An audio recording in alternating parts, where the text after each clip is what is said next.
Hello বন্ধুরা, সকলে কেমন আছো? আশা করি সবাই ভালো আছো। এসো আজকের রেসিপিটা শুরু করা যাক। তোমাদেরকে ইলিশ মাছ রান্না করে দেখাবো। আমি কিভাবে রান্না করছি তোমরা দেখতে থাকো। তার আগে উপকরণগুলো দেখে নাও বন্ধুরা।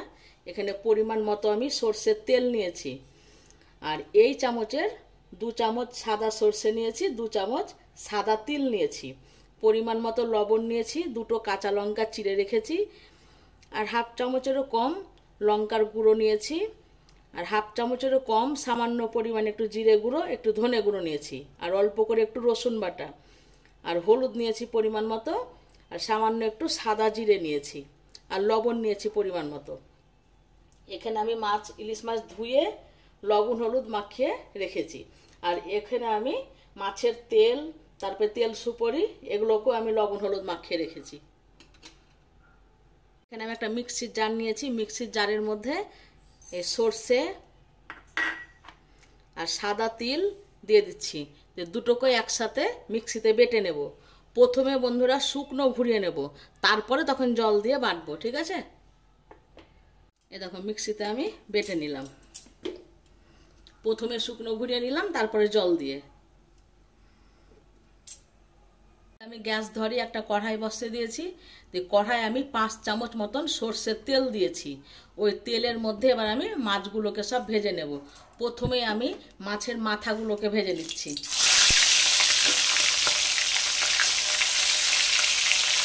মাথাগুলোকে এবার আমি উল্টে দিচ্ছি।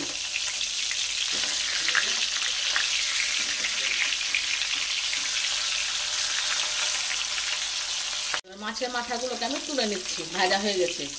ইলিশ মাছ খুব কড়া করে ভাজতে হয় না, অল্প করে ভাজলেই হয়। এবার আমি তুলে নিচ্ছি। ওই তেলে সমস্ত মাছগুলোকে আমি ভেজে নেব। এবার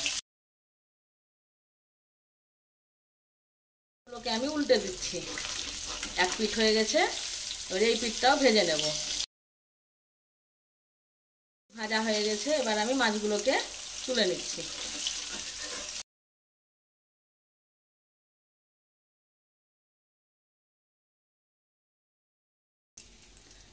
এবার গ্যাসের আঁচটাকে একদম কমিয়ে দিয়ে মাছের ওই যে তেল সুপরি, ওগুলো তেলগুলো সব এবার ভেজে নিচ্ছি। ভাজা হয়ে গেছে, এবার আমি এগুলোকে তুলে নিচ্ছি।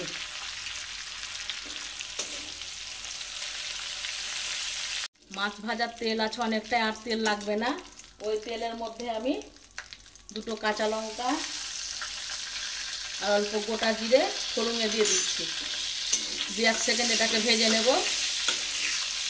1 সেকেন্ড ভেজে নিলাম, দিয়ে এবার আমি মশলাগুলো সব দিয়ে দিচ্ছি। গ্যাসের আঁচটাকে কমিয়ে রাখবে। প্লেটটা ধুয়ে অল্প করে জল দিচ্ছি, যে মশলাটাকে এখন ভালো করে কষে নেব। মশলাটা 2-1 মিনিট কষে নেওয়ার পরে এবার আমি সাদা মশলাটা দিয়ে দিচ্ছি।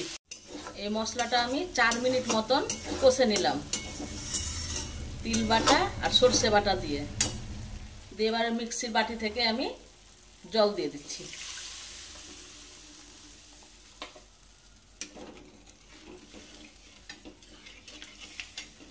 আর একটু জল দেব, যেহেতু এটা একটু ঝোল করব। তো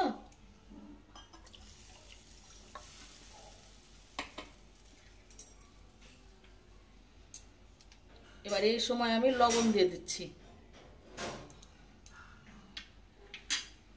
ঝোলটা যখন ফুটে উঠবে তখন মাছগুলো ঝোলের মধ্যে ছেড়ে দেবো।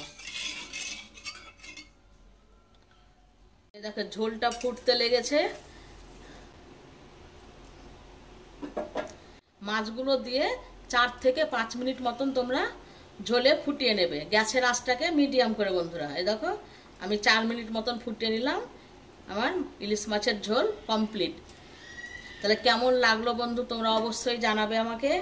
তাহলে আজকের মতন বিদায়, আবার কালকে দেখা হবে।